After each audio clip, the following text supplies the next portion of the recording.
فلا تهنوا وتدعوا إلى السلم وأنتم الأعلون والله معكم ولن يتركم أعمالكم.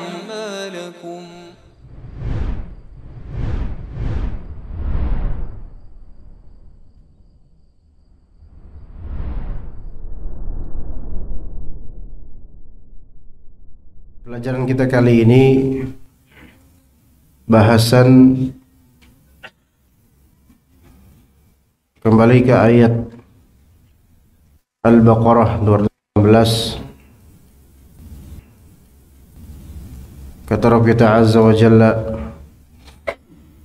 kutiba alaikumul qitalu wa huwa kurhul lakum wa asa an takrahu syai'a wa huwa khairul lakum wa asa an tuhibbu syai'a wa huwa syarrul lakum wallahu ya'lam wa antum la ta'lamun.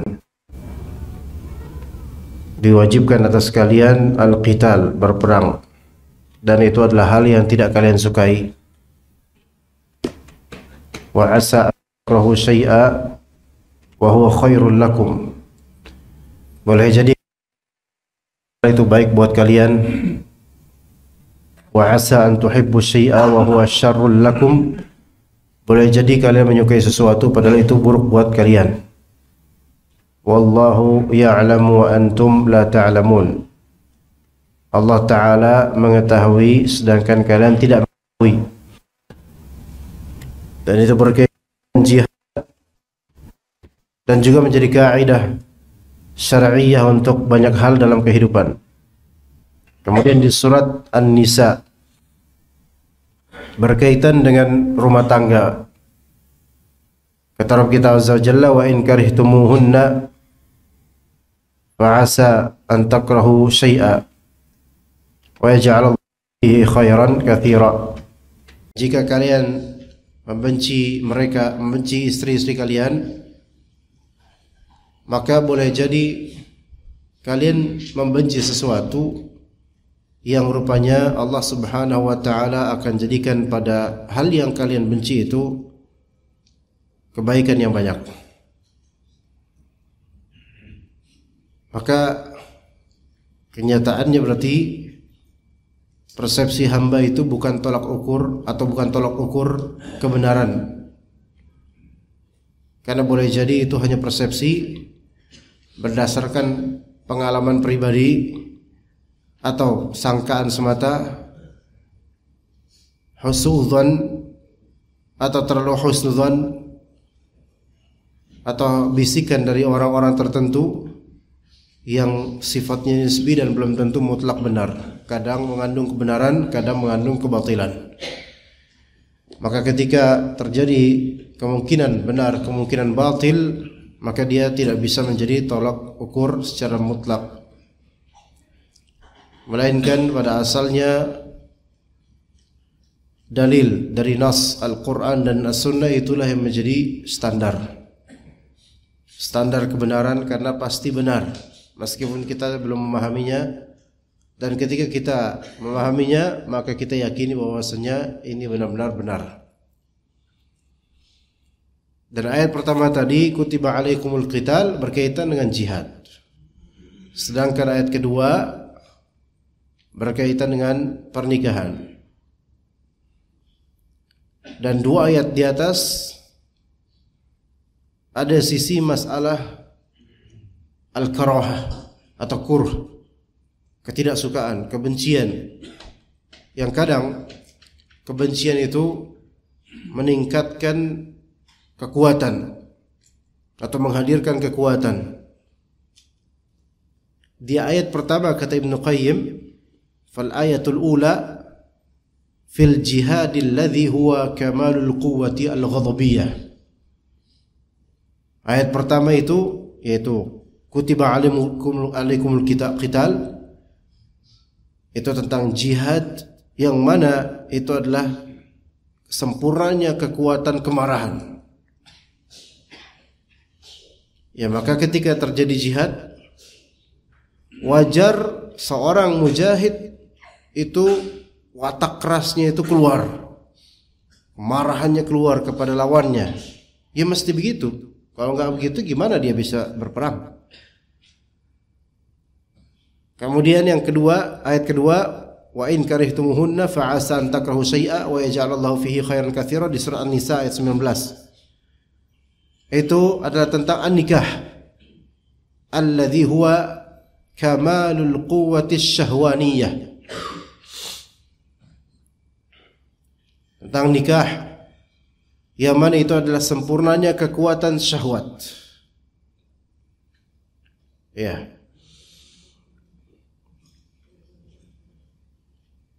Agak majuan mungkin teman-teman. Nah, di jihad dan nikah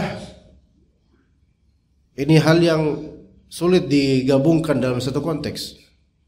Ketika orang sedang berjihad, maka tidak layak dia memikirkan nikah. Dan ketika nikah, ya dia bagaimana bisa harmonis ketika dia memikirkan atau dia berada di medan jihad. Namun kalau kita lihat orang yang ketika berperang kemudian memikirkan perempuan, maka akan berkurang daya perangnya. Ya. Dan sebaliknya di kehidupan pernikahan, ketika terjadi peperangan antara suami dan istri, istri dengan suami, maka turun kadar cintanya. Ya baik suami memerangi istri atau istri memerangi suami. Jadi susah untuk di blending, di mana kamu susah. Maka bisa dikatakan pengadilan agama itu tempatnya orang-orang yang marah. Ya. Orang-orang yang marah, yang kesel, yang ini meluapkan kemarahannya. Terutama sekarang ada yang mengatakan bahwasanya tingkat atau jumlah gugat cerai dari perempuan bisa lebih banyak daripada cerai dari laki-laki perempuan. Tingkat kemarahan dari perempuan. Dari mana perempuan ini bisa marah? Yang mana biasanya perempuan itu lebih lembut, lebih sabar mungkin dalam melayani suaminya dan sebagainya. Kenapa perempuan sekarang sering marah? Ya. Kenapa bisa begitu? Pertama, perempuan itu ketika sudah diberi banyak pilihan, maka dia akan kebablasan. Lebih daripada bablasnya laki-laki. Kalau perempuan zaman-zaman dahulu untuk gugat cerai itu sulit, karena gak ada pilihan. Susah pilihannya untuk itu. Kalau sekarang diberi pilihan, baik pilihan dari segi sumber asal source atau pilihan untuk mengeksekusi. Maka Islam mengharuskan perempuan mulazimah fil bait, tetap di rumah, nggak usah keluar kecuali berhajat. Karena ketika keluar, sering keluar mempunyai banyak pilihan. Ketika di rumah, dia pilihannya di rumah aja khalas. Dan itu lebih tenang buat dia, lebih afdal buat dia. Ya. Ketika perempuan diberi banyak pilihan dan lebih kebebasan, lebih bebas, maka suaminya akan menjadi korban nanti. Dari segi sumber, ketika ada contoh gugat cerai, khulu' yang disebarluaskan, itu akan berpengaruh pada perempuan-perempuan dan memberikan mereka pilihan untuk itu. Maka di zaman ketika gugat cerai itu sesuatu yang sangat asing, tidak dipublish oleh media, tidak dilakukan oleh artis, perempuan-perempuan enggak berpikir ke sana. Atau mau berpikir ke sana pun udahlah, enggak usahlah, sabarin aja. Dulu seperti itu. Sekarang karena gugat cerai menjadi lifestyle dan menjadi trend mark. trademark, ya. Menjadi sesuatu yang seolah-olah harus dipublish dan semua orang kudu tahu dari artis-artis ini. Ya. Ya, ini membuat angkanya menjadi meninggi dan dosa-dosa jariah itu berlaku pada orang-orang media itu. Dan juga pada artis-artis yang memprakarsa ini, memproklamirkan dirinya seperti ini. Terutama media dan juga sebagian dari pengacara yang membantu kebatilan dan memakan harta yang tidak halal dari hal-hal seperti ini, dan juga kebohongan, kedustaan, sikap berlebihan yang ditaburkan di banyak sekali delik aduan. Maka jemaah sekalian rahimakumullah, balancing untuk sikap atau emosi dalam rumah tangga adalah wa asa an takrahu syai'a wa huwa khairul lakum wa asa an tuhibbu syai'a wa huwa syarrul lakum. Mulai jadi kalian membenci sesuatu padahal itu baik buat kalian, pelajaran buat kalian, penguatan, pengambilan ibrah dan hikmah buat kalian. Dan boleh jadi kalian mencintai sesuatu, menganggap ini baik-baik saja, enak-enak saja, padahal itu akan menjadi istidraj, akan menjadi bom waktu, akan menjadi kehancuran pada waktunya, dan ada endingnya. Semua ini Allah Ta'ala tahu, kalian tidak tahu. Maka jangan merasa aman dengan apa yang ada sekarang. Nyaman sementara aja, tapi khawatirlah bahwasanya musibah itu datang tidak mengenal usia. Bahkan ada yang usia 70 tahun tiba-tiba cerai dengan istrinya setelah sekitar 30 atau 40 tahun menikah. Begitu. Apalagi zaman sekarang opsi begitu banyak. Manusia pada umumnya ketika diberikan opsi seperti itu. Dan laki-laki ketika diberikan pilihan masih berpikir dan mempertimbangkan. Tapi perempuan ketika diberikan pilihan apa yang sesuai perasaannya saja. Dan butuh iman ternyata semua ini, jemaah sekalian. Maka dikatakan oleh Ibnu Qayyim rahimahullah, fal 'abdu yakrahu muwajahata aduwihi biquwwatihi al-ghadabiyyah khasyatan ala nafsihi minhu. Pada umumnya seorang hamba itu tidak suka menghadapi jihad fisik karena ia takut dirinya akan dicelakai oleh musuhnya. Pada asalnya begitu, semua makhluk juga begitu. Enggak mau sebenarnya ada permusuhan, enggak mau. Menghindar dari itu, menghindar dari kecelakaan untuk dirinya. Pada asal begitu. Wa hadzal makruhu khairun lahu fi ma'ashihi wa ma'adih. Padahal jihad yang tidak dia suka itu adalah lebih baik bagi dirinya di dunia dan di akhirat. Ya, itu satu case yang besar, yaitu jihad. Dia enggak suka, secara tabiatnya suka, tapi itu baik buat dia dunianya dan akhiratnya. Wa yuhibbul muwada'ata wal mutarakah. Sebagian ia lebih suka berdamai dengan musuh dan lebih suka meninggalkan jihad melawan mereka. Lebih dia suka. Wa hadzal mahbubu syarrun lahu fi ma'ashihi wa ma'adih. Padahal yang demikian itu buruk bagi dirinya di dunia maupun di akhirat. Dan ini bisa dikiaskan untuk segala kenyataan yang merupakan kenyataan pahit yang menjadi amanah untuk lembaran hidup kita. Ini masuk ke semua itu. Segala kenyataan pahit yang Allah Ta'ala takdirkan, gariskan untuk lembaran kehidupan kita. Ya, apapun itu kenyataan yang pahit bagi antum. Antum gak suka dengan kepahitan ini. Padahal yang antum tidak suka ini, kepahitan ini adalah lebih baik buat antum, untuk dunia antum dan akhirat antum. Untuk dunia antum bisa memberikan antum pengalaman yang baik, bisa memberikan antum pelajaran berharga dalam kehidupan, bisa membuat antum terlatih bersabar, bisa membuat antum semakin dewasa dengan kehidupan ini. Ini kebaikan buat dunia kita. Untuk akhirat, membuat banyaknya limpahan pahala dari Allah Subhanahu wa ta'ala karena kesabaran. Maka kata Nabi SAW, man yatasabbar yusabbirhullah. barang siapa yang memaksakan diri untuk bersabar, maka Allah akan menjadikan dia bisa bersabar. Karena sabar itu pada asalnya tidak ada batasannya. Karena yang membatasi sabar itu hanyalah emosi dan hawa nafsu belaka. Sabar itu nggak ada batasnya. Yang membatasi itu ya antum sendiri. Allah Ta'ala tidak memberikan limit untuk kesabaran antum sebenarnya. Namun antum lebih memilih untuk tidak sabar. Maka dengan itu akhirnya ya udah tidak sabar lagi. Tidak terlatih habis itu. Namun kata Nabi tadi apa? Man yatasabbar yusabbirhullah.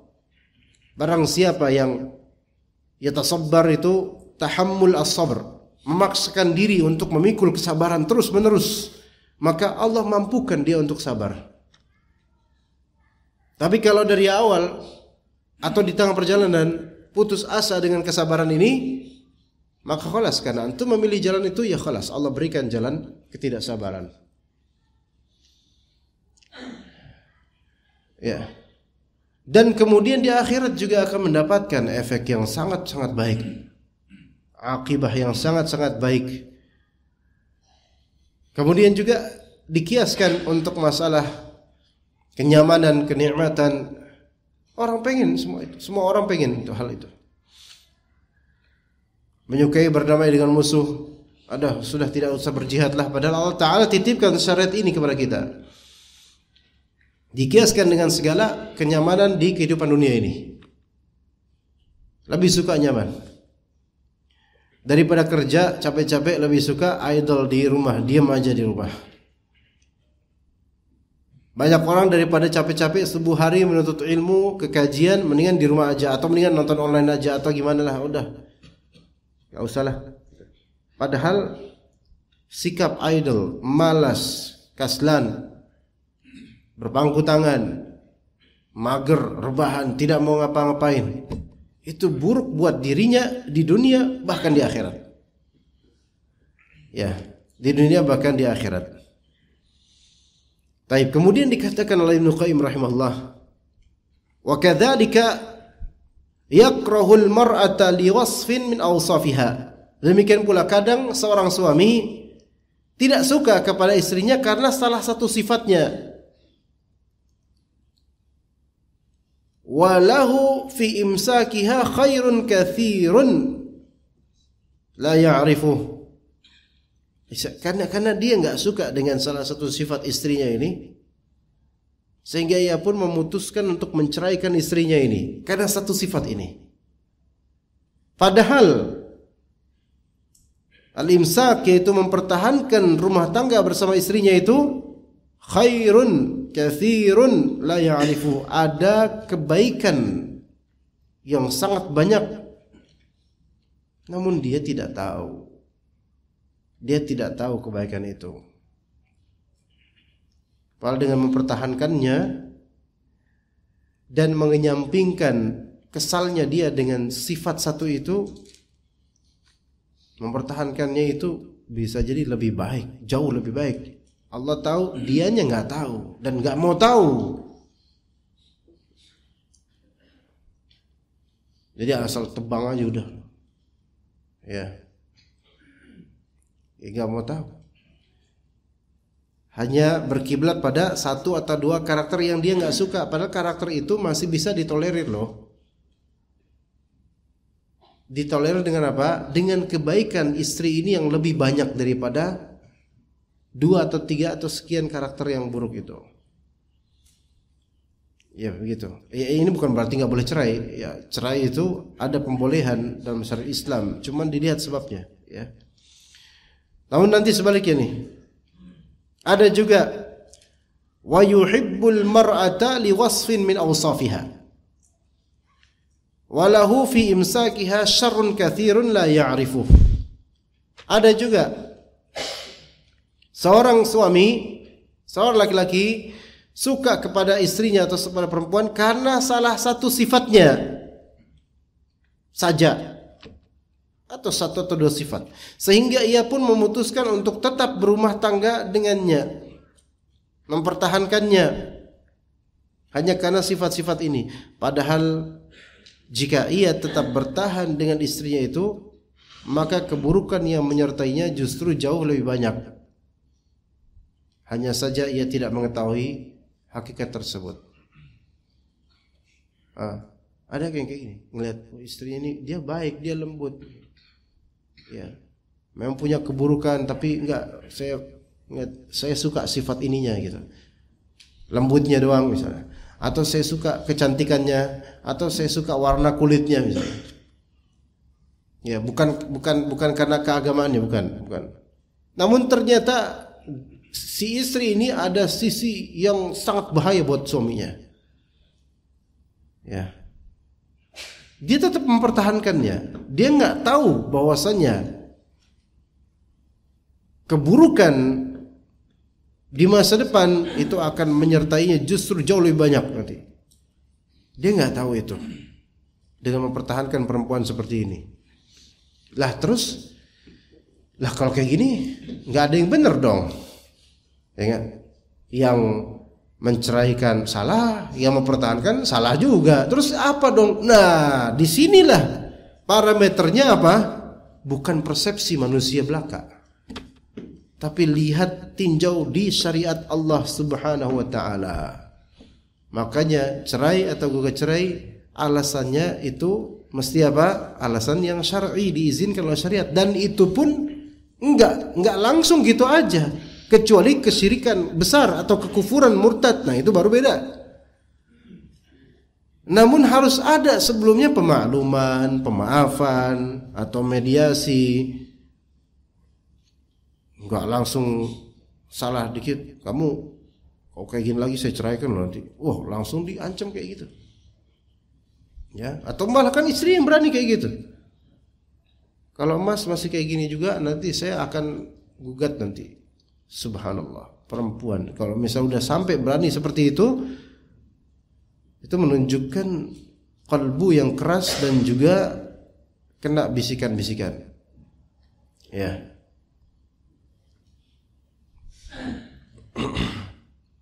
Kemudian kata Ibnu Qayyim rahimahullah, al-insan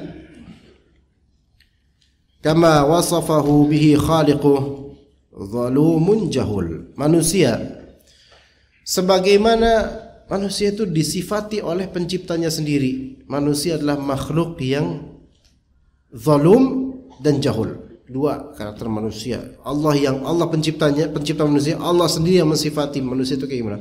Zalum, jahul. Zalum itu banyak berbuat zalim. Jahul banyak ketidaktahuannya. Manusia globalnya zalum, banyak kezalimannya. Jahul, banyak kejahilannya, ketidaktahuannya. Kita bahas ini. Zalim dan jahil. Di bahasa Indonesia zalim itu apa? Ya, zalim itu apa ya di Indonesia? Zalim, kamu zalim, menganiaya gitu ya. Enggak, di sini di bahasa syariat zalim itu makna asalnya adalah wad'u syai' fi ghairi mahallih. Menempatkan sesuatu bukan pada tempatnya, itu zalim. Jadi lebih luas lagi. Menempatkan sesuatu bukan pada tempatnya, itu zalim. Manusia ketika menganggap sesuatu padahal bukan seperti itu yang semestinya dianggap, itu sebenarnya sudah kezaliman karena salah penempatan. Dalam bahasa pun, ketika antum naro sendal atau sepatu bukan di tempat penyimpanan sendal atau sepatu, malah naruhnya di rak piring, itu zalim. Zalim. Ya. Begitu. Kemudian antum ketika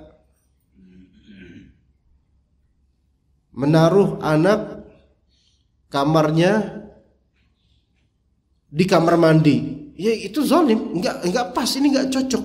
Artinya apa secara bahasa? Apa-apa yang bukan tempatnya ditempatkan di bukan tempatnya, maka itu zalim. Dan manusia itu sering begitu gitu loh. Yang bukan tempatnya malah ini manusia naruh di situ gitu loh, bukan tempatnya. Salah kamar. Manusia sering salah kamar, itu maknanya. Zulum. Dia tidak berhak untuk menganiaya atau menzalimi orang lain, dia lakukan itu, zalim. Jahil atau jahul sering tidak tahunya, yaitu sedikit pengetahuannya, sehingga seringkali persepsinya itu berdasarkan persangkaan yang tidak tepat gitu loh.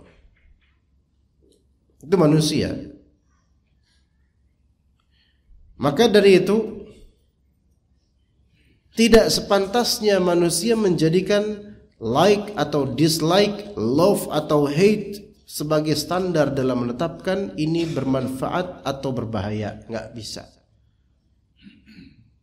Kita mengatakan ini nafi' atau dar, ini bermaslahat atau bermadarat, bukan dari segi like atau dislike, suka atau enggak suka. Jangan dari segi itu. Bukan dari segi love atau hate, cinta atau benci. Jangan dari segi itu. Tapi menetapkan ini berbahaya atau bermanfaat dari segi keilmuan. Dalam ilmu dunia pun begitu. Antum ketika ada obat nih. Ada obat oralit, rasanya apa Pak? Asin nih kalau salah ya. Asin. Terus ada obat sumeng. Sasetan putih bubuk obat sumeng. Dulu zaman-zaman dulu ada tuh. Sumeng itu kan kayak demam pusing gitu. Ya kan? Sekarang antum sakit apa Pak? Meriang. Tapi antum nggak suka obat sumeng, antum suka yang asin-asin. Wah, saya suka asin, makanya saya sering masakan Padang suka asin. Kalau di warteg saya suka cumi, pokoknya obatnya ini aja lah, oralit aja lah, karena ada asinnya. Saya nggak mau obat sumeng. Gimana coba? Dia sakit meriang, minumnya obat diare. Ah nggak apa-apa, yang penting saya suka. Subhanallah, makanlah itu obat diare. Kan gak nyambung, salah kamar. Ini zalim. Zalimnya apa? Salah tempat. Salah menempatkan obat, salah berobat. Ini zalim satu. Jahil karena apa? Loh dia tuh gak ngerti gitu loh, bahwasanya ini bermadarat itu buat dia kalau misalnya salah obat ini gitu loh. Ya. Dia sakitnya apa? Sakit lambung. Terus minumnya apa? Vitasimin misalnya. Atau apa sih obat yang enak apa sih? Redoxon. Emang nyambung itu Pak? Ya iya itu yang dicari ya, nggak nyambung ya itu. Gitu. Nggak nyambung.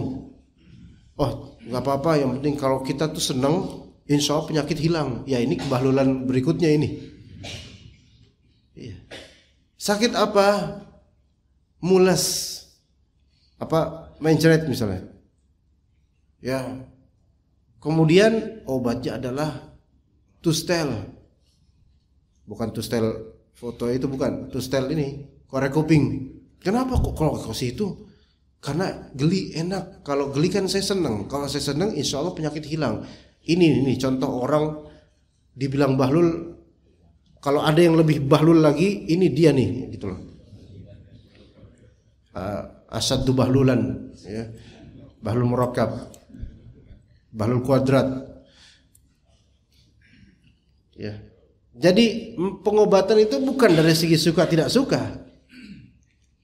Anak kecil aja kalau kita ngobatin anak kecil, ini udah kamu minum ini aja, kita masih maklumilah anak kecil itu masih berdasarkan dia suka apa nggak suka, makanya sebagian obat dibanisin atau semacamnya. Anak kecil nama juga akalnya belum sempurna. Nah sekarang dalam berkehidupan, kalau cuman berlandaskan suka atau nggak suka, itu justru kita yang rugi. Ketika antum meng-hire karyawan, apa yang antum sukai coba dari karyawan misalnya? Antum pengen nih karyawan, dia jadi kasir. Ya. Tapi yang antum suka adalah adiknya karyawan itu. Paham gak dia? Antum suka sama adiknya karyawan itu karena dia punya adik perempuan. Udah kamu, ayo, nggak apa-apa dah, Pak. Kamu kerja di kami. Nggak melihat kompetensinya, nggak melihat apa yang dia mampu, nggak melihat itu. Yang dia lihat adalah apa? Adiknya. Ini futuristik nih, buat masa depan ini, gitu loh.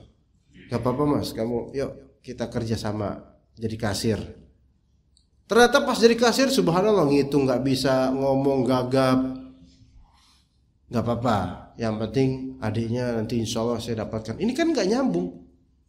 Nggak bisa pakai like atau dislike dalam masalah ini. Dilihat. Dan kalaupun dia suka, harus suka di bagian yang tepat untuk masalah itu. Nah sekarang soal keilmuan syar'i juga begitu jemaah. Antum suka nggak suka, harus antum berjuang untuk suka ilmu syar'i itu. Ana nggak suka ilmu fikih, jelimet. Ya antum bahlul kalau kayak gini. Karena antum butuh. Butuh itu bukan soal suka nggak suka. Butuh itu hajat. Yang mau suka nggak suka, ambil. Karena antum butuh. Ya. Ana nggak suka pelajaran manhaj. Ana suka tazkiyat nufus. Ana hanya mau dengar Ustadz Fulan saja. Karena itu membahas masalah hati. Kalau dengar Ustadz Fulan tuh nyes gitu. Terutama akhwat. Bisa suka tuh pembahasan hati nikah. Hati nikah, hati nikah, hati nikah, nikah hati, nikah hati, gitu-gitu aja. Ya. Perempuan pada diam di atas. Iya, padahal emang benar kayak gitu. Pembahasan tentang fikih itu kurang. Pokoknya tentang hati lah. Ana suka kalau Ustadz Fulan nih selalu bahas hati tuh, selalu ana pantengin. Tapi kalau Ustadz Fulan bahas akidah, bikin keras hati akidah itu. Subhanallah. Justru inilah bukti hati yang keras. Ya. Kenapa? Ukhti kok anti suka sama apa maksudnya dengerin Ustadz Fulan aja, nggak ada Ustadz lain, kan Ustadz lain juga bahas masalah hati. Bahkan Ustadz yang bahas akidah itu sering ngomong hati-hati. Kenapa kok Ustadz Fulan doang?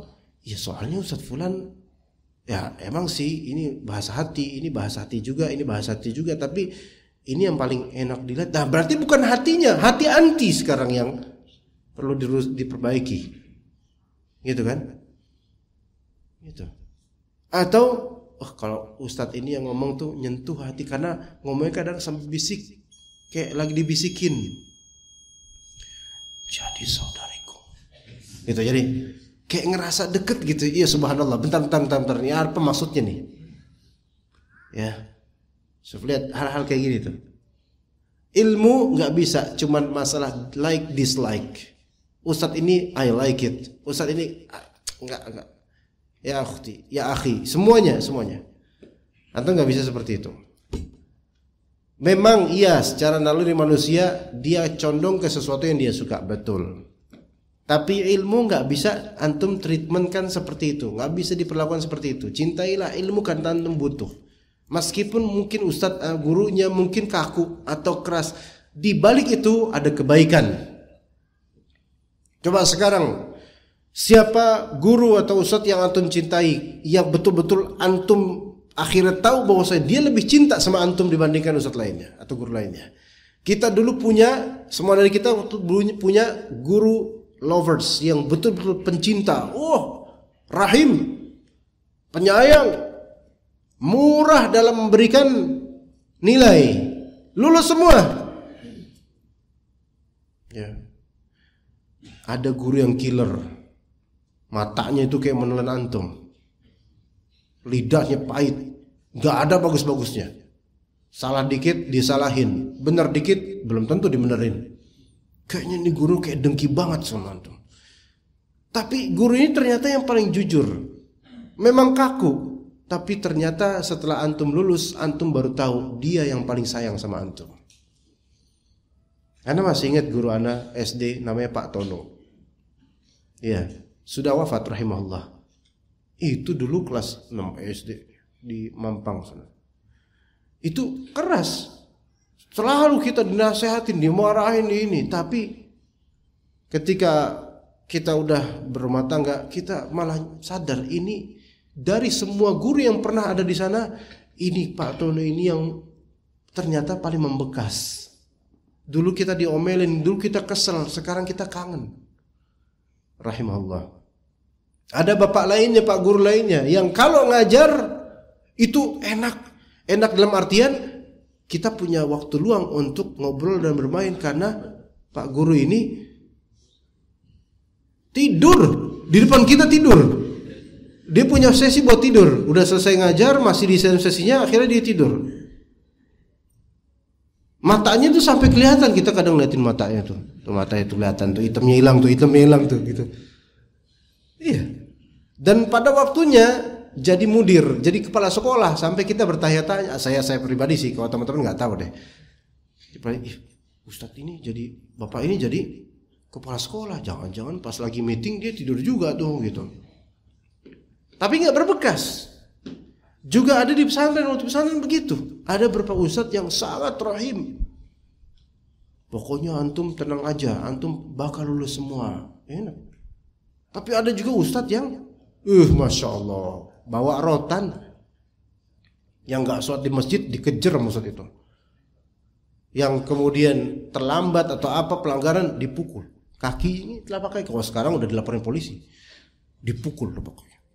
Sampai ada bengkak, itu bengkak udah masya Allah. Tetapi rata-rata santri sampai sekarang, teman-teman anak kita semua nih, ustadz ini yang paling kita cintai. Dulu paling dibenci, keras. Ya, tapi ternyata karena kita nggak paham bahasa cintanya itu seperti itu, gitu loh. Akhirnya kita sadar, dosen killer, ya. Jadi di sini ikhwah sekalian, dalam menghadapi kenyataan ternyata wa'asa an takrahu syai'a wa huwa khairul lakum. Boleh jadi kalian membenci sesuatu, namun jangan melihat zahirnya saja, melihat hikmahnya. Ternyata adanya orang seperti ini baik buat kita. Ya. Kadang seorang istri mendapati suaminya kaku banget, tapi ternyata itu baik buat dia. Seorang suami mendapati istrinya pecicilan, celamitan, dan kerjanya tuh morotin duit terus gitu loh. Ternyata ngeselin. Ternyata di balik itu ada kebaikan buat kita sebagai suami. Apa? Ladang pahala. Karena sebaik-baik pahala nafkah itu ke istri. Cuman ya sebagai suami jangan semua diturutin, nggak gitu juga. Ajarin juga, kamu nggak harus semua yang kamu inginkan diturutin. Setiap hari saya selalu kamu kasih virtual account billing, dan itu menyebalkan sekali, ya selalu gitu. Kemudian ketika saya cek harganya unpredictable terus, selalu tidak bisa diprediksi. Enggak semua yang kamu inginkan itu akan terkabulkan. Saya bukan Doraemon. Ma kullu, antum bilang ke istri antum, ma kullu ma yatamannal mar'u yudrikhu, tajri riyahu bima la tashtahi sufun. Bilang gitu ke istri antum. Bilang aja, beneran bilang. Artinya bro, wallahu a'lam bishawab. Artinya adalah tidak segala yang diinginkan oleh seseorang itu akan dia dapatkan. Karena kapal, karena angin itu tidak bergulir dengan kehendak yang diinginkan oleh kapal. Paham gak sih?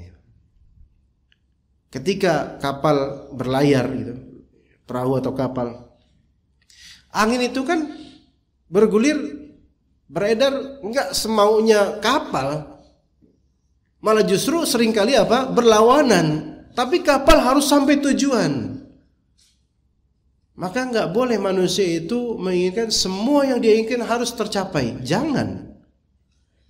Semua yang dimasukkan keranjang Shopee harus dibeli. Jangan. Wahai akhwat, wahai ummahat yang setiap hari melihat Shopee dan Tokped dan kemudian keranjangnya itu plus 99. Dan kalau dikalkulasikan semua bisa beli rumah itu orang. Ya kan ibu-ibu? Kecuali yang enggak ya, Masya Allah. Ya begitu. Ini pelajaran bahwa saya persepsi, keinginan, love atau hate, like atau dislike itu jangan dijadikan sebagai kaedah, jangan dijadikan sebagai acuan atau standar, bukan tolak ukur, bukan. Kalau itu dijadikan tolak ukur, maka perusahaan kolaps semua, majelis ta'lim bubar semua.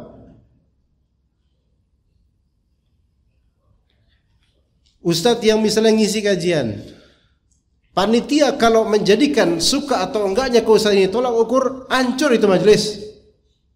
Salah sedikit ustadz itu ngomong, udah, Ustadz afwan Ustadz, kita enggak mengundang antum lagi Ustadz. Kenapa? Anda enggak suka sama Ustadz? Kenapa? Ya antum kenapa enggak suka sama Anda? Enggak tahu Ustadz, enggak cocok aja Anda sama suara Ustadz misalnya gitu. Capek lah kok kayak gitu. Sekarang siapa di antara kita yang para masyayikh, para ustadz, para guru, siapa yang tidak punya kekurangan? Gak bisa kita parameter. Tapi kita butuh ilmu, sekalipun ustadz ini kaku misalnya. Bahkan para ulama sejak zaman bahla, sejak zaman lampau, mereka mengatakan bersabarlah terhadap jafanya ustadzmu atau gurumu. Jafa itu adalah kekakuan, keras. Sabar. Karena justru itu akan memberikan mental yang kuat dalam menuntut ilmu. Beneran.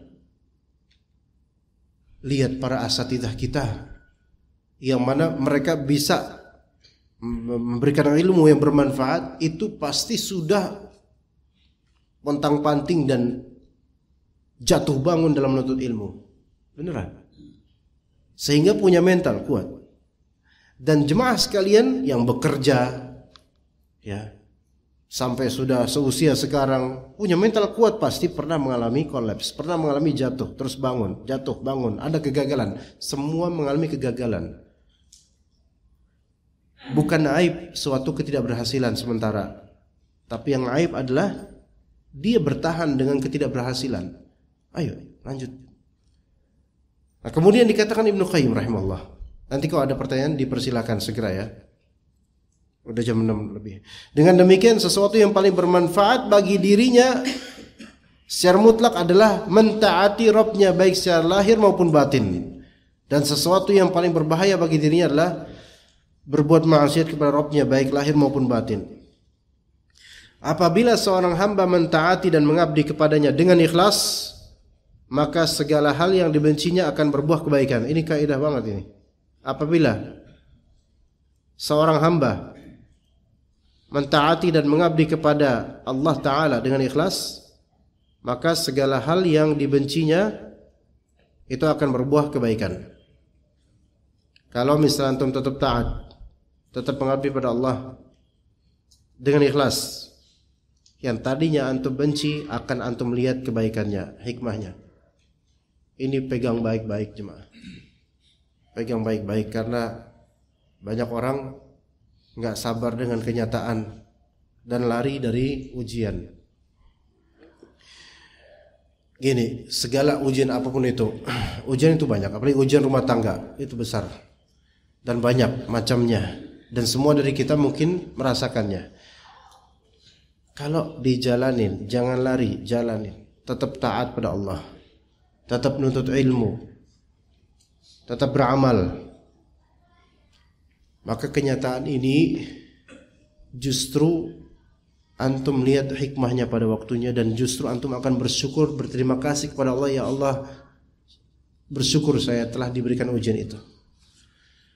Gitu, semua ujian pasti akan Allah Ta'ala curahkan hikmahnya. Kenapa Allah berikan ujian itu? Nanti Allah kasih tahu. Ketahuilah bahwasanya ujian Anda sekarang adalah persiapan untuk ujian pada masa depan. Maksudnya adalah ketika kita husnudzon sama Allah, kita diuji adalah bentuk training dan pelatihan untuk diri kita. Karena pada waktunya nanti kita akan diuji lagi dengan ujian semisal atau lebih besar, namun Allah telah memberikan kita pendidikan sebelumnya sehingga kita kuat menghadapi berikutnya. Para nabi itu rata-rata penggembala kambing, dan menggembala kambing ada ujian tersendiri. Harus menggembala kambing, bukan onta. Karena kalau menggembala onta itu ada kemewahan tersendiri, nggak bisa jadi nabi nanti kalau apa bedanya penggembala kambing dengan penggembala onta? Lebih sulit menggembala kambing, lebih rendah kedudukannya juga. Penggembala onta itu ada tafakhur, ada fakhr, ada kesombongan. Iya. Maka Allah Ta'ala mentarbiyah para nabi sebelum menjadi nabi, mereka menggembala kambing dulu. Diuji dulu kehidupannya. Bukankah Nabi SAW di awal turunnya wahyu ujiannya dahsyat sekali. Sampai beliau kemudian menggigil, zammiluni, tolong kemuli saya, pakaiin saya selimut. Besar, dahsyat. Namun kemudian Allah Ta'ala suratkan kepadanya hikmah, menjadi Nabi, menjadi Rasul. Maka ujian hari ini adalah untuk kedepannya lebih baik, lebih mampu, lebih dewasa, lebih kuat, lebih faham. Adapun jika hari ini tidak diuji, maka belum tentu besok kita siap. Maka seseorang ketika taat pada Allah, tetap husnudzan sama Allah, beribadah kepada Allah dengan ikhlas di masa kesulit, maka segala hal yang dia benci akan berbuah kebaikan buat dia. Dia benci dengan kenyataan ini, enggak suka dengan kenyataan ini. Pada waktunya justru dia berbalik bersyukur saya diberikan kenyataan seperti ini. Begitu. Makanya jangan menghinakan orang-orang yang sedang diuji oleh Allah dan dia bersabar. Jangan hinakan itu. Kamu mau aja kamu digituin. Jangan, gak terima dong, lapor polisi dan seterusnya. Oh, diprovokasi untuk benar-benar. Enggak. Itu lebih bermadarat mas, katanya. Saya gak punya daya untuk itu, bahkan itu akan memberikan chaos yang lebih masif lagi. Udah saya bersabar aja. Saya sekarang tugasnya tawakal ala Allah. Udah gitu aja. Wah, tawakal. Ya kamu harus lawan lah ini dan seterusnya gitu. Akhirnya apa? Kalau saran seperti ini dilakukan, malah lebih parah lagi. Ya, uang bisa keluar, emosi meledak, juntrungan nggak ada, malah lebih banyak lagi urusan, kerepotan. Tapi kalau misalnya nggak, sabar, teguh, anak udah kembali ke Allah. Allah itu lebih tahu daripada kita maslahat tentang diri kita, dan Allah Ta'ala lebih bijak.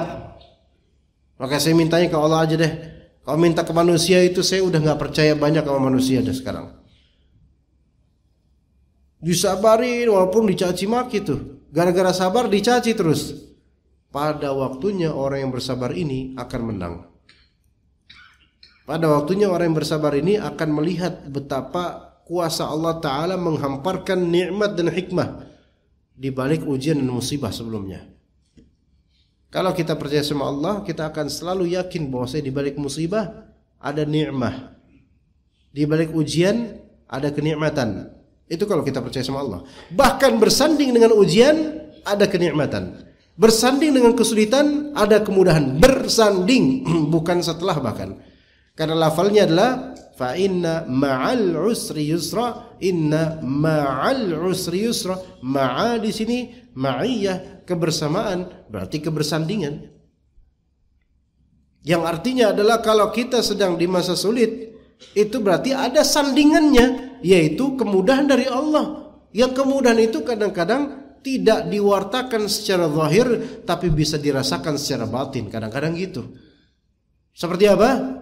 Kalau lagi kena musibah, ini sulit, tapi ternyata Allah berikan yang mudah, yaitu mudah untuk dekat pada Allah. Makanya banyak orang yang minta ketika apa? Minta kepada Allah ketika lagi kena musibah. Satu sisi musibah itu susah, tapi sisi lain ibadah itu mudah. Justru ini lebih afdol keadaannya dibandingkan orang yang dia bergelimang nikmah dan dia terperdaya dengan kenyataan sehingga dia makin jauh dari Allah. Satu sisi diberi memudah oleh Allah yaitu dunia, satu sisi diberi susah oleh Allah yaitu apa? Ibadah. Susah ibadah. Coba antum ketika ibadah lagi sakit-sakitnya, sedih-sedihnya, putus harapan, kemudian antum ibadah lebih dalam. Itu udah berkali-kali Anda tuturkan di sini. Untuk Anda ingatkan, karena bisa tahu di antara antum ada yang sudah kehabisan air mata karena sakit sedihnya. Siapa tahu? Siapa tahu dia bisa menjadi obat. Siapa tahu juga di antara antum ada yang sekarang lagi keras kolbunya karena mendapatkan kenikmatan yang melimpah ruah. Lupa akan Allah. Ini yang menghancurkan berhala di hati antum itu. Yaitu berhala ego, berhala kesombongan, berhala nikmat yang membuat kita lupa pada Allah Subhanahu wa taala. Maka jangan andalkan like atau dislike dalam masalah ini. Tapi lihat tolak ukurnya adalah qala Allah qala Rasul. Kembalikan pada Allah dan Rasulnya. Jadi siapapun yang mengenal Allah Ta'ala dengan benar, mengerti seluruh asma dan sifatnya, pasti akan mengetahui dengan seyakin-yakinnya bahwa segala musibah dan cobaan yang tidak disukainya mengandung banyak maslahat. Segala musibah dan cobaan yang tidak dia sukai mengandung banyak maslahat, mengandung banyak manfaat yang tidak terpikirkan olehnya. Ya, itu ummahat juga perhatikan. Jangan dikit-dikit ngeluh suami kayak gini, suami itu ada maslahat suami ganti kayak gitu. Memang mungkin begajulan, gini gitu keras, susah diajak diskusi. Ada manfaat di balik itu, yakin. Manfaat ini bukan datang dari suami itu, tapi dari Allah. Ada, itu semua tarbiyah dari Allah. Ujian itu tarbiyah dari Allah. Pendidikan dari Allah. Allah yang didik kita langsung dalam ujian itu. Enggak kita suka memang kenyataan ini, tapi ada maslahat dan manfaat yang kita di awal ujian atau di tengah ujian belum kefikiran akan manfaat. Nanti setelah lama-lama makin dewasa, setelah ujian selesai, baru ternyata kita akan bersyukur pada Allah. Ya Allah, terima kasih atas segala ujian ini. Itu muslim yang benar. Bahkan terkadang kemaslahatan yang diperoleh hamba di dalam sesuatu yang dibencinya jauh lebih besar daripada kemaslahatan yang terkandung di dalam sesuatu yang disukainya. Kadang-kadang begitu. Ya, kebaikan, maslahat, manfaat yang diperoleh oleh hamba dalam sesuatu yang dia benci itu jauh lebih besar kadang-kadang dibandingkan manfaat, maslahat, kebaikan yang terkandung di dalam sesuatu yang dia sukai. Begitu. Ya. Puasa, banyak yang enggak suka, lapar. Tapi itu pendidikan. Dan pada endingnya antum kan senang kan? Coba, ada enggak orang puasa endingnya kesel? Ya, ada sih, misalnya puasa, buka puasa ternyata gorengan nggak ada, kesel. Nah ini beda ini.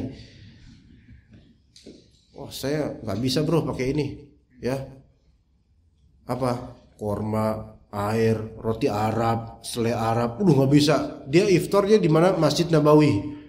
Antum kok iftar di sana cuma beda, di sana nggak ada gorengan, combro nggak ada di sana.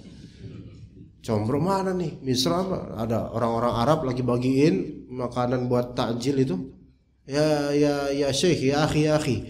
Aina combro, ana uri combro, Misra.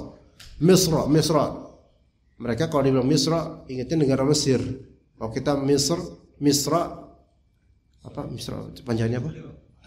Amis di jero, manis di jero.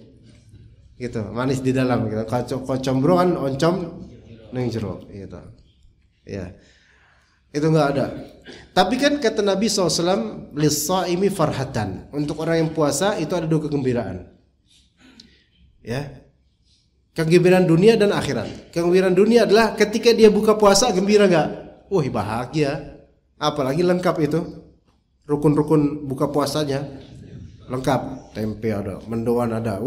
Masya Allah. Bukannya sehat, malah makin mingkinan, sakit. Ya. Makan. Enak itu kebahagiaan. Lihat puasa yang tadi berat dari awal sampai sore, akhirnya bahagia. Ujian pun begitu. Akan ada bahagianya. Fa inna ma'al usri yusra. Siapa yang dia mendalami ayat fa inna ma'al usri yusra, maka dia akan bahagia dengan kesulitan yang Allah berikan padanya. Karena sulit itu bukan berarti nggak bahagia, ya enggak? Sulit itu nggak mesti sebanding dengan tidak bahagia. Enggak, kadang sulit malah bahagia. Kadang mudah malah sengsara. Bukankah begitu? Banyak gak orang diberikan kemudahan, dia diperbudak oleh kemudahan itu. Tapi orang diberi kesulitan, dia dipermudah oleh Allah untuk kembali kepada Allah. Menjadi budak Allah. Lah ini budak kemudahan. Kata Nabi, ta'isa abdul dinar, ta'isa abdul dirham, ta'isa abdul khamisah, ta'isa abdul khamilah. Celaka itu budak uang, budak pakaian, budak sutra, budak itu. Celaka itu orang-orang yang apa? Orang-orang yang Allah mudahkan untuk dapat uang.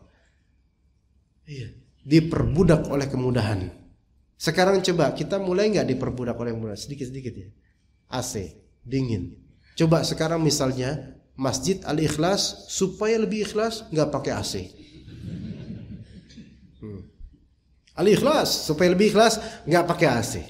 Nggak ada AC, dan dibuka aja itu, dibuka, nggak ada AC dah. Apalagi kan masih enak nih. Nanti mulai komplain. Ya mungkin pagi nggak, mulai siang kok panas ya, nggak betah, udahlah nggak usah panas. Mulai itu lihat, ya, karena kita udah terbiasa dengan kemudahan, kita terbudakkan dengannya. Ya begitu jemaah sekalian rahimakumullah. Ya mungkin untuk materi cukup sampai situ insyaallah. Tadi ada pertanyaan atau enggak? Atau ummahat ada pertanyaan? Ya. Jazakallah. Ini laki atau perempuan? Laki perempuan. Assalamualaikum. Waalaikumsalam warahmatullahi wabarakatuh. Apakah anak dari hasil nikah siri mempunyai nikah sirih ya? Jadi nikah sambil ngunyah sirih gitu ya. Nikah siri. Apakah anak hasil dari nikah siri mempunyai hak waris yang sama dengan anak dari hasil pernikahan sah menurut agama dan negara? Dan apakah anak hasil nikah siri ketika anak itu perempuan, jika nikah nanti menikah walinya tetap ayahnya atau wali hakim? Oh ini panjang. Ini nih. Antum mau nggak ada jawab panjang atau singkat? Kalau antum mau singkat, anda singkat. Kalau maunya panjang, anda panjangin. Singkat, anak panjang dan singkat. Subhanallah. Ini ujian berikutnya ini. Nah, nggak, kalau antum ada kebutuhan di luar boleh pulang duluan nggak apa-apa. Asal tidak memprovokasi yang lain untuk pulang. Apa itu nikah siri? Bukan sirih. Nikah siri. Nikah siri yaitu nikah sembunyi. Nikah siri ini adalah istilah yang ada di negara kita juga. Atau disebut juga nikah balik tangan. Nikah apa? Bawah tangan, balik tangan. Bawah tangan. Ya, telapak tangan, balik tangan. Bawah tangan artinya enggak diketahui oleh negara. Nah, nikah siri ini adalah segala bentuk pernikahan yang memang tidak didaftarkan secara resmi oleh KUA yang berlanjut ke buku nikah resmi. Gitu loh, secara negara. Nikah siri ini dari segi di negara kita itu baik yang terang-terangan maupun yang betul-betul tersembunyi, itu semua nikah siri selama tidak tercatat. Itu nikah siri.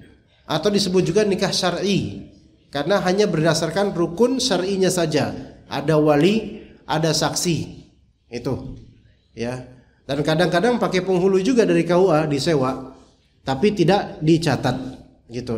Hanya ada surat nikah saja, tapi belum sampai menuju ke buku nikah.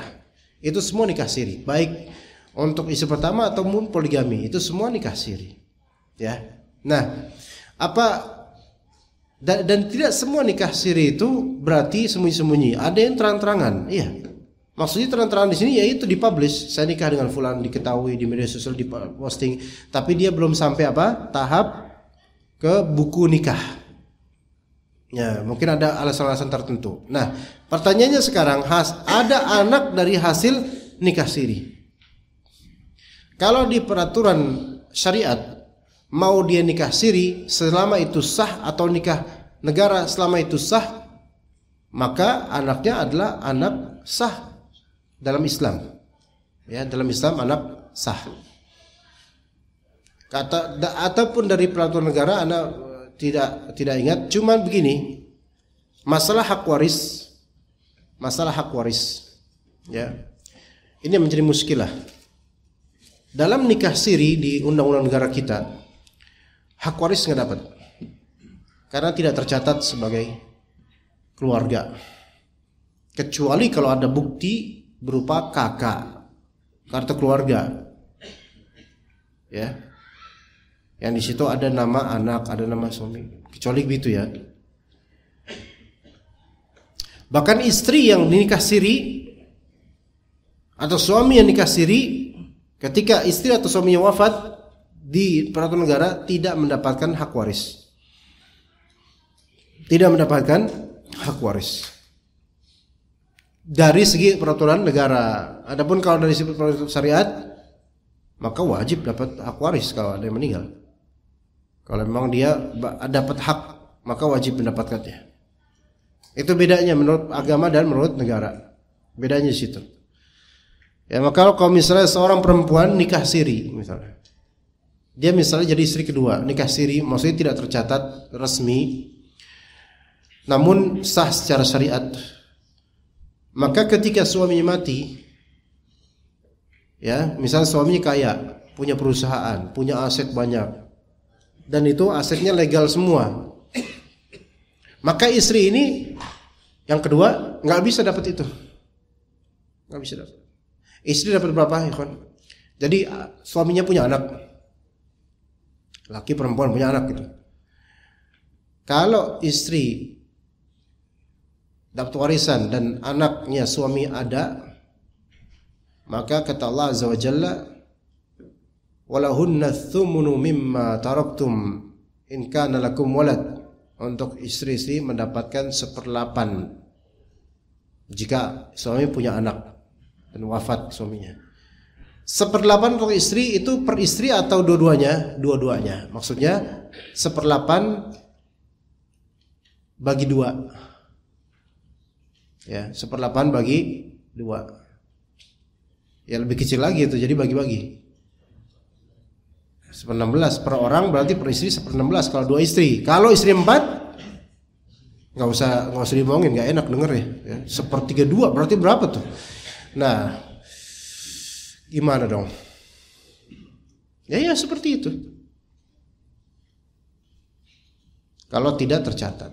Tapi kalau istri pertama bertakwa kepada Allah, maka dia akan membagi untuk madunya itu.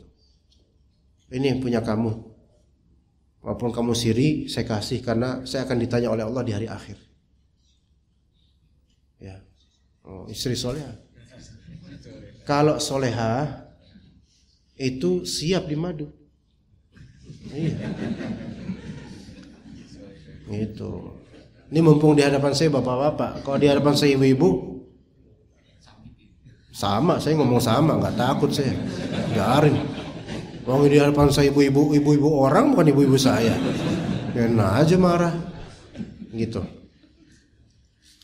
Nah, apakah anak hasil nikah siri nanti ketika anak itu perempuan, jika nikah nanti menikah, walinya tetap ayah atau wali hakim? Secara syar'i wajib ayahnya. Cuman nanti masalah kalau nikah siri itu nanti biasanya anaknya binti ibunya atau binti nggak ada. Jangan-jangan Nabi Isa dong? Bukan Nabi Isa. Bapaknya ada, cuman nggak tercantum aja. Gitu.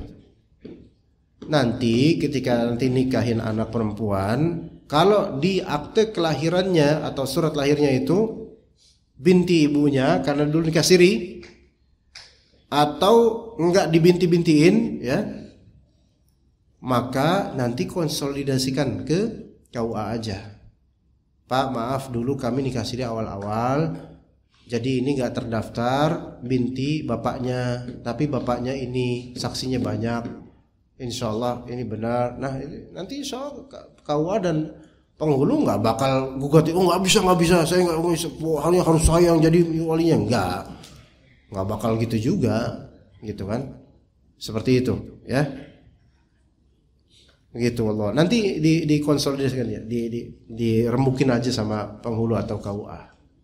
Itu bisa insya Allah. Tenang aja, ya. Nikah kok nanti insyaallah ya. Ustadz, apakah pembubaran kajian salah satu ustadz di Jawa Timur oleh salah satu ormas terkadang hal ini membuat benci kepada ormas tersebut? Lalu apakah kebencian ini ada kebaikan atau hikmah dari musibah tersebut? Lalu bagaimana kita mengetahui hikmahnya? Ini musibah yang berulang sebenarnya. Tapi nikmat sebenarnya. Enjoy. Ustadznya enjoy, ikhwan kita enjoy. Ini buktinya anak ketawa. Gini, semua itu pasti ada hikmahnya. Ini menunjukkan kepanikan mereka akan dakwah sunnah sebenarnya. Namun ini ada isyarat dari Allah Subhanahu wa taala, teguran. Ya akhi, antum tinggalkan masalah politik duniawi yang itu sebenarnya enggak syar'i itu. Yang antum pilih itu adalah orang model yang mengusir ini. Dari awal Anda sudah mengatakan ke orang-orang, antum tahu dari mana ini lebih bermaslahat? Pilihan antum lebih bermaslahat. Tahu dari mana? Allah akan memilihkan yang lebih mending. Insya Allah, kita minta sama Allah. Ini yang membubarin kajian dari kalangan siapa? Kalangan yang selama ini antum pilih. Antum mau pilih yang seperti ini? Mau siap antum dibubarin juga nanti? Terus antum bilang ini lebih bermaslahat. Wallahu ya'lamu antum la ta'lamun. Ketika semua ini adalah kemungkaran sebenarnya, ya inilah ini. Ini adalah nasihat dari Allah Subhanahu wa taala, membuka mata kita salafiyin. Itu hikmahnya. Udah biasa kok diubarin kita. Udah biasa. Antum enggak perlu mau marah juga, udah biasa marah. Yang mau marah juga ngapain? Mecahin gelas, mau mecahin kaca gitu. Mengumpat-ngumpat ormas ini percuma. Hikmahnya adalah ini nasihat dari Allah langsung beberapa hari setelah mungkin sebagian dari kita mentintakan jarinya. Ini orang-orang seperti ini yang antum sebenarnya milih dibaliknya. Itu hikmahnya. Pahami itu, Anda gak nyebut apa-apa. Kalau antum gak paham, berarti antum ya nggak tahu, Anda harus ngomong apa tentang antum.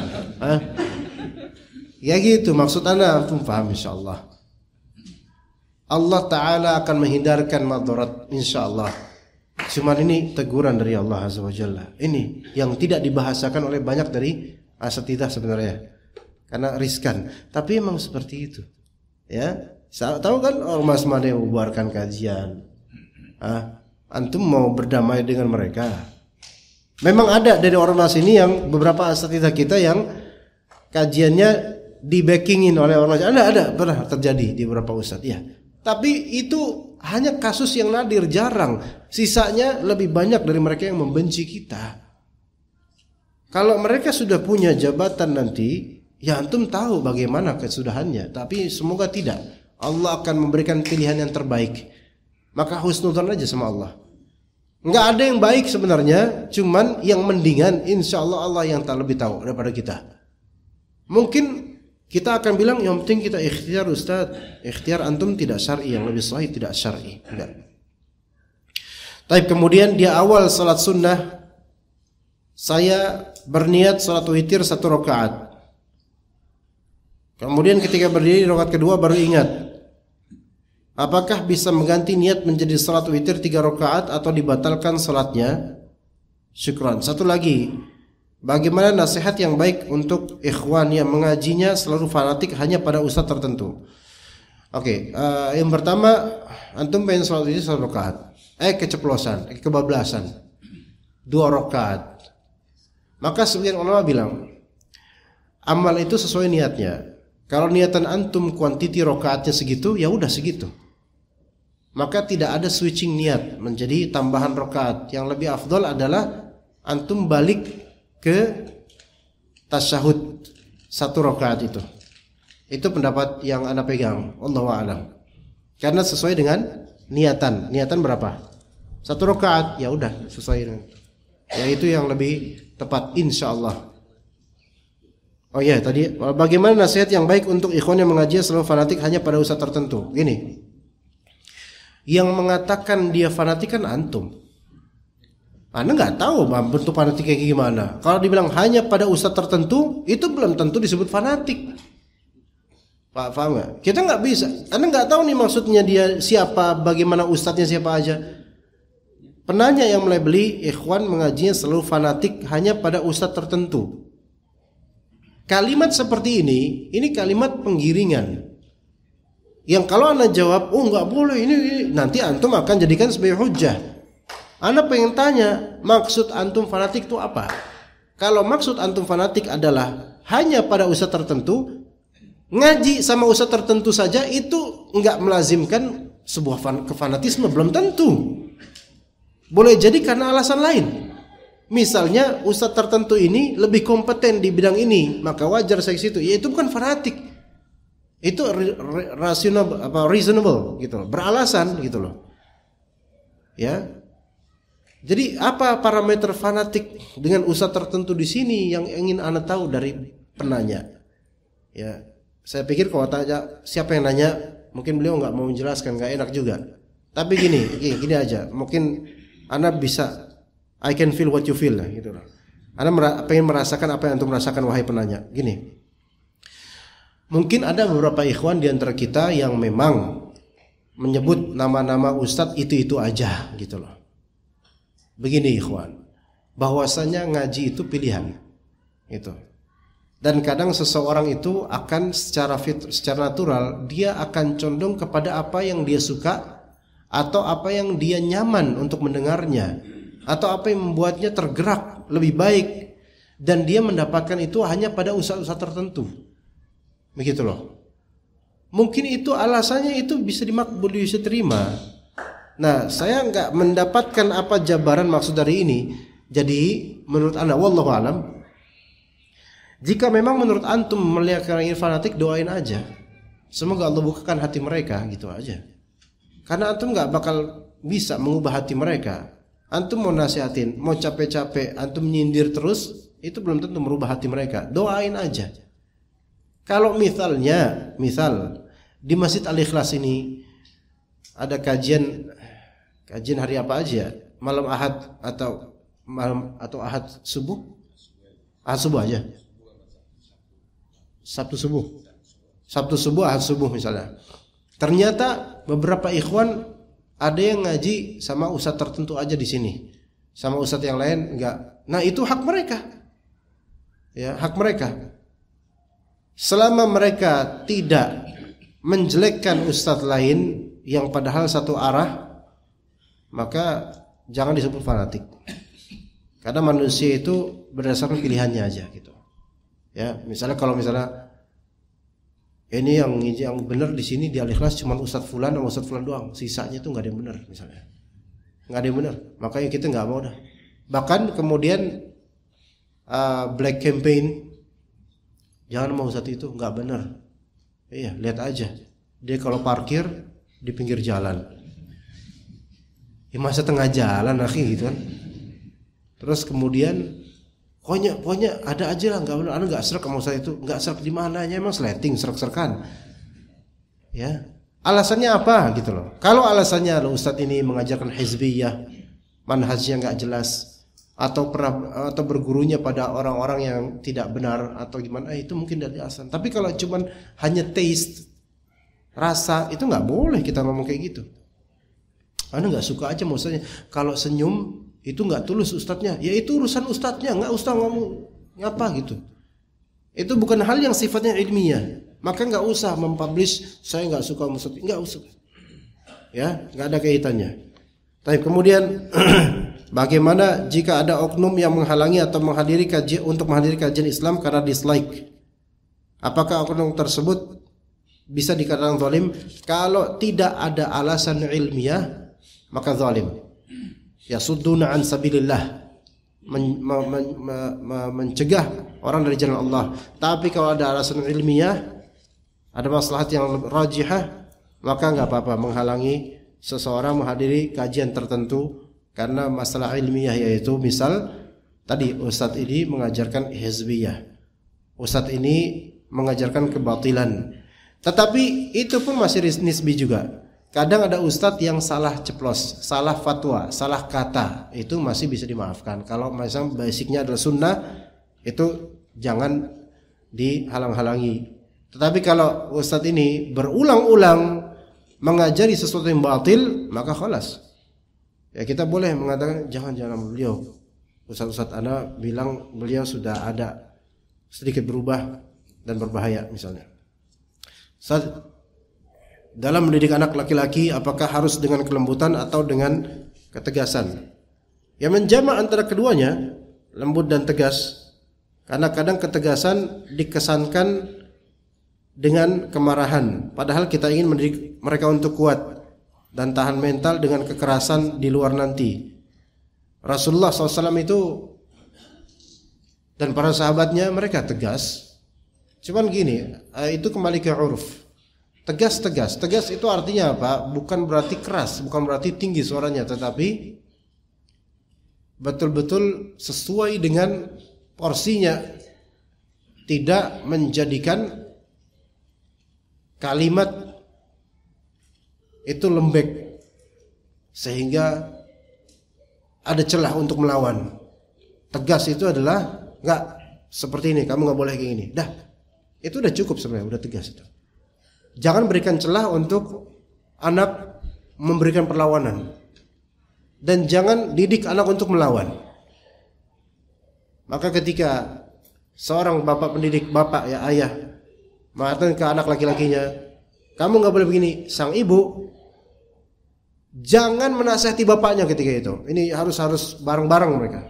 Kesalahan sebagian ibu-ibu, ketika bapaknya ngomelin anaknya, ibu-ibu malah justru, Pak, udah Pak, jangan kayak gitu. Ibu-ibu ya kecuali kalau bapaknya keterlaluan, misalnya ngomelin sambil bawa gergaji kemudian siap, oh itu jayailah. Tapi kalau cuman kalimat, ya, bapak bilang, kamu belajar kamu, jangan kayak gini, itu istrinya tonton aja, tonton. Jangan direkam di bawah pengadilan, jangan. Tonton aja. Tonton. Tapi kalau sekiranya bapaknya udah mulai keterlaluan kalimatnya, jangan bapaknya yang di stop. Anaknya yang di, udah yuk nak, yuk. Nih sama ibu dulu yuk, nambil dulu yuk gitu. Jangan bapaknya di stop. Karena ketika bapak di stop, muruah dan kewibawaan bapak itu jatuh di mata anak. Dan anak akan kemudian rely on his mother gitu. Dia akan mengandalkan ibunya nanti untuk menjadi senjata buat melawan bapaknya. Paham di sini? Iya, seperti itu. Jadi seorang ibu, istri, ketika suaminya marahin anaknya, istri don't get involved. Jangan ikut campur kecuali kalau bapaknya udah keterlaluan. Kemudian jangan bapaknya yang di stop, tapi anaknya yang dialihkan. Nah, yuk nak gini. Ya. Mungkin untuk bapaknya dengan isyarat aja. Gitu. Dan itu jangan di depan anaknya. Gitu. Karena bapak ini sosok bagi anak. Kewibawaannya tuh harus ada. Anak kudu takut sama bapaknya. Takut di sini takut karena kewibawaannya, bukan takut karena kegilaannya, bukan. Ya begitu. Dan ibu jangan men-skip jangan memotong perkataan. Udah dah Pak. Enggak boleh kayak gitu, enggak boleh. Dalam tarbiyah jangan kayak gitu. Ibaratnya ada presiden lagi ngomong, terus menterinya, udah Pak Presiden, udah kayak gitu. Itu kan enggak benar itu. Ini banyak ibu-ibu kayak gitu, salah. Ibu-ibu kayak gitu salah. Melainkan biarkan Bapak ngomong, biarkan Bapak bertitah, biarkan Bapak itu seperti pemimpin. Biar anaknya itu ngerti ini Bapak. Ya, karena kalau misalnya nanti ibu membela anaknya, enggak gitu Pak, dia gini-gini nih. Jangan, nanti anaknya ke depannya ngandelin ibunya untuk jadi senjata buat bapaknya. Nanti ibu dan anak berkonspirasi lama-lama. Sampai tua kayak gitu, nanti bapaknya gak punya wibawa nanti. Jangan dibiasain kayak gitu. Ya, bapak juga ketika istrinya melawan, udah dah Pak, jangan gitu. Kamu diam kamu. Ini saya mau nasihatin dia. Itu boleh, bapaknya punya hak untuk mengatur begitu. Jadi bapaknya tegas, itu tegas. Kalaupun terkesan keras bagi siapa gitu loh. Anak-anak itu akan nanti bakal cinta sama bapaknya yang tegas. Bahkan bapaknya tegas dengan ibunya pun, selama tegas bukan menghinakan, bukan dengan fisik, tapi tegas dengan kalimat, itu akan dihormati oleh anak cucunya. Insya Allah seperti itu. Ya. Gitu. Jadi ibunya jangan menginterupsi bapak. Nah, ketika bapak pun, ketika ibu ngomelin anaknya, pasti ibu nggak mau diinterupsi. Ibu itu nggak pernah mau anaknya diomelin oleh siapapun, hanya dirinya yang boleh ngomelin anaknya. Ya. Nah, ibunya ketika ngomelin anaknya pun, bapaknya juga jangan get involved. Maksudnya, udah tonton aja. Ya. Sambil ngelihat manisnya istrinya ketika lagi marah. Ya. Masya Allah. Marah, kamu ini, cantik ya gitu. Itu insya Allah nggak jadi marah itu, nggak jadi marah itu insya Allah. Ya, gituin aja apa, diemin, liatin aja, udah biarin aja. Ya biarin. Jangan malah kemudian bapaknya terus, kamu jangan kayak gitu sama anak kamu. Jangan, karena anak ini nanti akan merasa kehilangan wibawanya ibu dan pendidikan ibu gitu. Biarkan ibu ngomel dulu, tapi asal jangan berlebihan. Biarkan ngomel dulu. Biarin. Kalau memang rasa keterlaluan, ya bapaknya ajak anaknya. Nah, ntar yuk sama bapak yuk, gitu, alihin. Bukan dikat. Udah. Pergi kamu. Dah, saya tinggal di sini.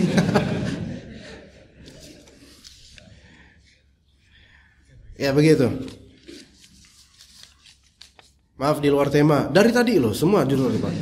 Mengingat biaya rumah salafi, mengingat biaya rumah saya mahal dan saya bermaksud mau menjadi anggota BPJS. Pertanyaannya, bagaimana hukum BPJS menurut syariat Islam? Ana belum bisa jawab kok ini. Ya, Ana belum bisa jawab. Assalamualaikum warahmatullahi wabarakatuh. Bagaimana kita bisa mengetahui kalau kita sedang diuji musibah dan istidraj? Kalau murni kita diuji, maka cara mengetahuinya adalah, membedakannya adalah bagaimana kita mentreatment ujian ini atau musibah ini. Kalau kita bersabar dan semakin dekat kepada Allah, maka ini adalah ujian dan ini adalah nikmat. Tapi kalau musibah ini membuat kita makin jauh sama Allah dan membuat kita berkeluh kesah kepada makhluk, ketahuilah bahwasanya ini adalah musibah, sakit dan hukuman. Adapun istidraj itu bukan musibah secara negatif biasanya. Biasanya istidraj adalah suatu kelapangan, kenikmatan, kemudahan yang melenakan. Istidraj itu adalah kemudahan, kenikmatan, kelapangan yang melenakan. Atau bahasa lainnya adalah istidraj adalah menerusnya nikmat disertai terusnya maksiat. Menerusnya nikmat disertai terusnya maksiat, maka itu istidraj. Dia semakin maksiat kok semakin merasa nikmat, maka itu istidraj yang ada endingnya nanti secara mendadak. Itu istidraj. Yang kedua, yang mana kita dahulukan untuk beribadah? Apakah dengan ilmu atau dengan hati? Ilmu. Gini, ilmu sama hati dua hal yang berbeda.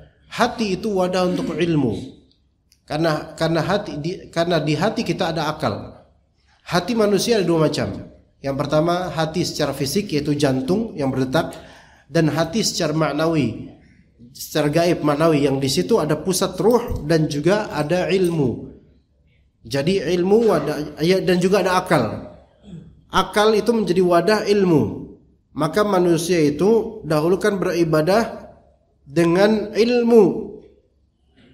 Hati di sini maksudnya adalah wadah ilmu. Ya dengan ilmu. Ya begitu. 3. Bagaimana menata hati seorang yang sulit dinasihati untuk ibadah kepada Allah? Coba dia sulit dinasihati untuk ibadah kepada Allah. Taib. Kalau misalnya antum mau menasihati orang ini, nasihatilah ketika dia lagi susah dan sakit. Insya Allah dia lebih kena itu. Tapi kalau antum nasihati pas dia untuk ibadah, pas dia lagi muda, senang, itu biasa lebih keras hatinya. Tapi coba nunggu dia sakit dulu baru antum nasihatin. Iya, nunggu. Ya, tanya kabarnya. Assalamualaikum, gimana antum, sakit nggak gitu.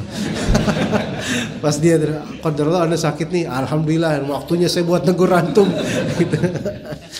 Ya, biasanya di waktu-waktu seperti itu. Adapun di waktu dia lagi dapat nikmat, itu malah biasanya sulit untuk dinasihati. Assalamualaikum. Waalaikumsalam warahmatullahi wabarakatuh. Mohon diberikan ilmu bagaimana bila istri ini sering marah dan tidak bisa menerima pendapat atau nasihat yang baik. Istri sering marah itu ada banyak faktor. Berapa faktor? Ada posibilitasnya. Dan antum solusinya di faktor-faktor itu. Kalau misalnya dia sering marah karena memang dari segi gen atau suku yang mudah marah, maka ya di sini salah antum kenapa milih dia. Di sini apa? Caranya adalah sabar. Caranya adalah sabar. Karena manusia itu kalau dia punya karakter kesukuan, itu pasti ada penangkalnya, yaitu apa? Bersabar. Karakter negatifnya bersabar. Maka insya Allah dia akan menutupi karakter asli watak kesukuannya atau gen orang tuanya. Dengan sabar dia akan tertutup watak tersebut, ya. Kemudian kalau misalnya ternyata sering marahnya karena ekonomi, maka kembalikan ke Allah. Nasihatin tentang Allah, rezeki dari Allah, dan berikhtiar lebih membuktikan bahwasanya dirinya bisa insyaallah dengan izin Allah. Kalau misalnya sering marah karena hal-hal duniawi lainnya, yaitu disitulah antum perbaiki gitu loh. Kalau sering marah karena dia punya penyakit, ya minta sama Allah supaya dicabut penyakitnya dan kemudian berikhtiar untuk penyembuhan penyakitnya. Kalau sering marah karena dekat dengan mertua jadi nggak betah, maka solusinya pindah. Jangan didekatin dengan mertuanya dia atau ibu antum, karena itu bisa cekcok. Banyak faktor, dari faktor itulah kita ambil solusi. Dan di sini Anda tidak tahu faktornya apa. Tapi dari semua itu, untuk istri yang sering marah, maka suami tidak marah. Gitu. Untuk istri yang sering marah, suami tidak marah, kecuali kalau marahnya istri ini mengabaikan hak-hak suami, baru suami harus tegas. Gitu. Kalau dia marah karena watak biasa gitu, suami sabar aja. Tapi kalau marahnya membuat suami tidak mendapatkan haknya, maka seorang suami harus tegas. Qawamun 'alan nisa. Tegas di sini bukan berarti marah, bukan. Tegas ini bisa bahkan dengan diam itu bisa tegas. Istri marah-marah, dia diam, melihatin aja istrinya. Udah kamu kayak gitu, udah selesai belum? Udah selesai belum kamu nabung dosa? Gitu. Suami harus tegas sih, kawan. Antum kalau misalnya istri, anak khawatirnya ini kenapa istri sering marah karena suami kelembekan. Coba kalau misalnya suaminya itu juga bertarafu' dan kemudian saya suami kamu, ya. Tapi pasti ada faktor kompleks. Anda nggak tahu ini kayak gimana. Ya harus tegas suami itu, tegas. Ya, sekeras-kerasnya suku atau apa, ya. Kalau misalnya dia udah ngaji atau antum tegas, itu sebenarnya perempuan itu bisa nunduk insya Allah. Karena perempuan tetap perempuan. Bisa nunduk dengan tegas tapi lembut, tegas tapi lembut. Tegas itu nggak mesti keras. Gimana tegas lembut coba, Ikhwan? Tegas lembut gitu. Dengerin. Sudah selesai? Kamu udah selesai belum? Sambil liatin matanya. Udah selesai belum? Udah. Hah? Tambah marah? Masa tambah marah sih? Kalau ternyata dia melawan tatapan mata antum, berarti ada masalah ini di orangnya. Gitu. Perempuan ketika suaminya marah, terus perempuan itu enggak berani melihat mata suaminya pas perempuan lagi marah, berarti antum bisa insyaallah nundukin dia. Tapi ketika perempuan itu marah dan antum tatap, dia menatap balik, ini kalau bahasa Jawa Timur gablei ini kayak gini. Yang seperti ini kayaknya aduh harus sabar. Iya. Tapi antum enggak boleh kalah. Dia tatap mata antum, ayo sok. Nah, siap. Gitu, tatap lagi. Kalau perlu antum tatap sambil ketawa. Ayo, apa kamu? Apa kamu liatin saya? Kalau dia ketawa, berarti tadi marahnya itu hanya cover aja. Tapi kalau dia tambah marah, tawain lagi. Ayo marah, tambah cakep tuh kau marah. Tambah marah, tunggu sampai kesurupan. Itu dari setan itu beneran. Itu setan itu. Rata-rata perempuan tuh bakal luluh dengan tatapan antum, candaan antum luluh beneran. Walaupun antum wajahnya nggak disukai oleh dia. Dan mungkin itu penyebabnya dia marah. Ya, rata-rata itu. Antum belajar, ikhwan, belajar. Karena mata ini hati, dia ada hati, jendela hati itu. Antum isyaratkan sayang antum dengan tatapan mata antum. Ayo, udah selesai belum? Gitu. Dengan mata antum dia bisa membaca. Kalau dia ngelawan dengan pandangan juga, antum balas. Jangan nyerah. Jangan kemudian antum tetap dia ngelawan, antum kayak gini. Itu antum jadi akhwat ketika itu. Jangan kalah ikhwan. Antum jadi istrinya nanti. Jangan mau tunduk dengan hal ini. Iya beneran. Antum tatap matanya dengan sayang. Tapi tegas. Dia tetap balik. Antum candain dia. Jangan kebawa emosi. Karena batu ngelawan batu, ya pecah dua-duanya. Capek, repot. Gak ada juntrungannya. Udah. Justru dengan diamnya antum dan cerewetnya dia, itu akan menjadi muhasabah buat dia. Biasanya begitu insyaallah. Ketika dia bawel, antum diemin aja ngeliatin. Ya, gitu. Karena ketika antum yang marah, biasanya dia yang akan diam. Insyaallah begitu. Jadi simbiosis mutualisme. Jadi saling punya feedback masing-masing lah gitu. Ya semoga yang penanya ini langgeng pasangannya dan juga rumah tangganya berkah insyaallah. Bahwa saya istri marah ini semua ujian dari Allah Subhanahu wa taala, pasti ada solusinya. Enggak mungkin enggak ada solusi. Namun karena Anda enggak tahu bagaimana rumah tangganya, Anda enggak bisa menjawab dengan baik, hanya zahirnya saja. Wallahu taala alam. Terima kasih ikhwan, ini mau sampai jam 7 ini, Masya Allah 6.55, Masya Allah. Ini prestasi kita sampai jam segini. Iya. Mungkin kita perlu mengheningkan cipta 5 menit supaya sampai jam 7. Ya, Anda terima kasih banget atas kehadiran antum semua. Barakallahu fikum jami'an. Semoga antum pulang membawa oleh ilmu syar'i dan hati yang tenang dan amal soleh yang makin meningkat insyaallah. Allahumma amin. Wa sallallahu ala nabiyyina Muhammad wa ala alihi wa sahbihi ajma'in. Subhanakallahumma bihamdika asyhadu an la ilaha illa anta astaghfiruka wa atubu ilaik. Wassalamualaikum warahmatullahi wabarakatuh.